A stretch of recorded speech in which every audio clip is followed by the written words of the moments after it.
Yo, what is good, YouTube, and welcome back to another JC2K video. In today's video, we are going to be talking about how to complete clutch time super quickly and super easily in NBA 2K22 MyTEAM and in Season 4. Because you're going to want to complete clutch time this season. The rewards are really, really good. This Pascal Siakam that y'all are seeing on screen, the Galaxy Opal Siakam, is one of the best power forward options in MyTEAM. Can play the center position as well if you like to play small ball like that. And also, there's a Reggie Lewis that's on the wheel spin for clutch time this season, and he is a monster. Another card who is almost, I'm not gonna say he's a must-have, but he's one of the best shooting guard options, if not the best shooting guard in my team currently. An elite jumper, elite defense, elite movement, just an elite all-around card. And these are guys who you're going to want to add to your team. So completing clutch time this season is going to be super important, and I'm here to make that as easy as possible. So there are a few different things that I think are going to be keys to completing to completing clutch time quickly and efficiently. And the first thing is your team composition. I'm actually going to make a video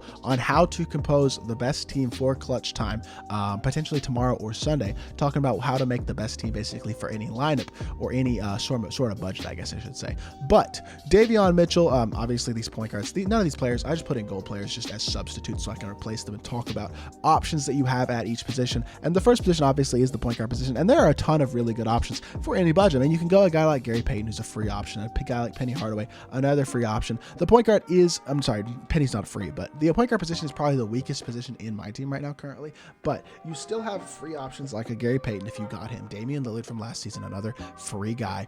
You could go with a guy like Magic Johnson or Penny Hardaway or Kyrie Irving or Steph Curry or any of those guys. Just make sure you have a solid point guard who can create his own shot a little bit and is a solid enough defender. My recommendation is Penny Hardaway, Dwayne Wade, Gary Payton, one of those guys if at all possible.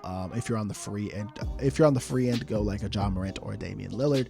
And then at the shooting guard position, you have so much flexibility at the shooting guard position. You just want to make sure you have a solid guy here, because any of these guys, I mean, Julius Erving, Cliff Hagan, Jay Rich, none of these guys are top shooting guards in the game, but you can plug them in and they'll do the job. But the guys that I would really recommend going for at the shooting guard position would be a guy like Terry Dishinger, a guy like Klay Thompson, whether that's the diamond or opal, either one, to be honest, would work just fine. Even if you're on the budget end, you can go Diamond Buddy Hield, Diamond Mike Miller. Like, there are going to be some really good options. Joe Johnson is another great one that came out today. Just make sure you have a really solid shooting guard who can create his own shot, preferably a guy who has quick or shifty, so you have a secondary ball handler in your lineup, and then can also shoot and defend at a solid level. I just named off a bunch of guys there who are great options. At the small forward position, this is a position where you can really go one of many ways. You don't need an elite small forward. You don't need like the best guy in the game. Like, you don't need Kevin Durant or Kawhi Leonard at the small forward position. If you want to go Kawhi Leonard, that's a great option. But if you don't have the MT for Kawhi Leonard, you can go free options, whether that's Carmelo Anthony if you got him in Season 1, or for example, Paul Silas if you got him in Season 2 in the Triple Threat Online boards. There are lots of free budget guys. Mike Miller's another guy who from the shooting guard position could also play the small forward. Really good budget card, super cheap, super efficient. Just another great guy. And you can go with really cheap options at that small forward position or free options to save MT if you are looking to do that while also still having a super solid clutch time team. Power forward position is very similar to the small forward position. A guy who I love is Rudy Gay. He's super cost effective, like what, 60-70 KMT, and you can plug him in and he's going to be a great option. If you get this Maurice Lucas from Showdown, he's a great option. Bob McAdoo from the Triple Threat Online, I'm sorry, from the NBA 75 packs earlier this week. Draymond Green is 10 KMT and you can pick him up for a diamond and throw him in there. It's just, you want to make sure you have a well-rounded squad at every position. Same thing with the center position. You can go the top end guys like D-Rob or Yao Ming if you grind his XP out, Maurice Lucas like I suggested, Giannis if you have the MT for him, or a cheaper option like an Evan Mobley or George Mikan. The key here, here's the thing. I spent a lot of time talking about the team, but the team doesn't matter that much. You just want to have a cohesive team that you have all 5 guys can shoot the ball, can stretch the floor, can defend at a decent level, and can basically give you just a solid amount on the offensive end. You also want to make sure you have 2 ball handlers. Terry is a ball handler. He has quick dribble style. He has a great release. He has really good dribble sigs. Penny Hardaway can also dribble the ball, quick dribble style, good dribble sigs. You want to make sure you have 2 ball handlers in the event that your 1 ball handler is not boxed. So make sure you're not running 2 point guards who aren't primary ball handlers, or 2 guards, I should say, that aren't primary ball handlers. Like, don't be running, for example, Dwayne Wade and Julius Erving together, because neither of those guys have quick or shifty. Their dribble sigs aren't elite, and you're going to struggle to score the ball. But the key is also to remember, as long as you have a cohesive lineup, you should be good in clutch time, because the thing is, there is no skill-based matchmaking in clutch time. So as long as you have a cohesive lineup, just make sure your team is good, and then you can go into a game, and you're probably not going to match up against the most elite of teams, generally speaking. So you know what? We're actually going to hop into a clutch time game, and I'm going to show you what I'm talking about. Checking out our opponent's squad, this is a great example of what I'm talking about. Pink Diamond Trae Young, Diamond Michael Jordan, Pink Diamond Kelly Oubre Jr., Pink Diamond Larry Bird, and Diamond Patrick Ewing. Some of these cards are decent, but this is just not the best team. If you have a cohesive team, even a team that you build with a bunch of budget guys like Mike Miller, or the free Jaylen Brown, or Diamond Draymond Green, or Pink Diamond John Wall, or Amethyst Evan Mobley, like a team like that with those 5 guys that costs you 50,000 MT to make, or even cheaper, that type of team is going to be able to run through the vast majority of these teams. Another thing that I think is key, and I made a video on this earlier this week, is defensive and offensive settings. I'm just going to run through them real quickly. Y'all can go watch that video if y'all want to, but throwing on your defensive and offensive settings is going to be a very valuable thing as well, to make your players play better and give yourself better spacing on offense and just better defensive animations and things like that on the defensive end of the court. I did make a video, like I said earlier this week, about the best defensive settings and offensive settings in the game, in my personal opinion, but just make sure you're throwing on those settings, and that'll help you out as well. Good D, Penny gets us a steal. Let's go. All right, down 3-0. Not the best start to this game, but one thing that's very important to remember, there is a clutch time. Obviously, there's a 4-point line in clutch time. Don't force 4-pointers. If they're open, take them. With only 14 seconds, you don't want to be forcing contested shots and stuff like that. Use your bursts, use your pick and rolls, get to the rim, create open looks. Just don't force 4-pointers just because there's a 4-point line. And look how we're playing defense. Like, just obviously, the better of a defensive player you are, it's easier to succeed. And same thing with offensive, like learning how to dribble and things like that.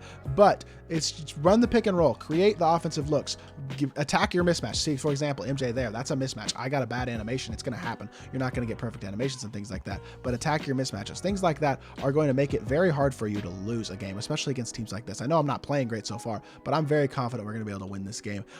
Can we secure a board? Thank you. Get it over to Terry. And also, it's very good to have a primary ball handler, like, for example, a Terry Dishinger, who's a really good 3-hunter, because he'll create open looks. Like, for example, right there, Terry, he doesn't need a ton of space because he's got a really quick release, really good dribble sticks, so he's able to create himself a 3-point opportunity and knock it down. And you see, I took the 3 there. I'm not trying to force 4-pointers because I know 4 points obviously is more than 3, but I'm not trying to force it because those are going to be more contested shots and also harder to make shots. So taking my 2s, taking my 3s, and just taking the points that are given to me, and I'm not going to struggle to score the ball. I know I've gotten blocked a few times this game. Animations are actually not going my way, but we're still in a position where I feel very, very confident winning this game as we get another steal. Good stuff, Rudy. Stop on a break. See, we're wide open right there. You could take a 4-pointer occasionally. Wide open 4-pointer with Kawhi, and he knocks it down. If you get the space, feel free to let it fly.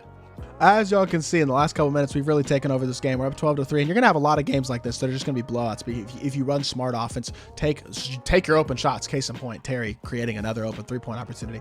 If you take your open shots, you run your offense consistently, you don't force bad shots, and you play solid, straight-up defense, and you do your defensive and offensive settings, it's going to be very hard for the vast majority of the people that you play against in clutch time to beat you. So you're going to win the vast majority of your games, and you're going to get through this clutch time pretty quickly. Like, that went in. This game is kind of, it's kind of bad, but like, even though this game has not been playing very well, we're still up 10, even though I am kind of getting animations to not go my way. Like, generally speaking, for the vast majority of your games in clutch time, you're not going to be matched up against sweats. That's another really good look with Rudy. I didn't green it. I don't make the white, but that's a wide open shot. And if you can consistently run your offense, you're going to be just fine. And that's the biggest thing, I think, is just being consistent, with both defense and offense, doing your settings, taking the open opportunities that are given to you, and you're going to have a ton of success, especially against the vast majority of the players that you're going to play against who are not going to be all that good of players. So as long as you are smart with the shots that you take on offense and smart with the defense that you play and not giving up wide open looks, you're going to have a lot of success. Let's get one more bucket with Terry, though, and then I think I'm going to skip to the end of this video and basically recap. But I guess we won't get a bucket with Terry. We'll see if we can get a bucket with Rudy instead. Nice size up, Rudy. Yes, sir. Having players with quick and shifty is so valuable as well because they can create buckets, whereas players with slasher, base, power, dribble style, things like that are not going to be able to create nearly as well. So having those guys with quick and shifty is huge, in my personal opinion, to creating offense effectively. All right, as y'all can see, we're going to wind up winning this game 22-7.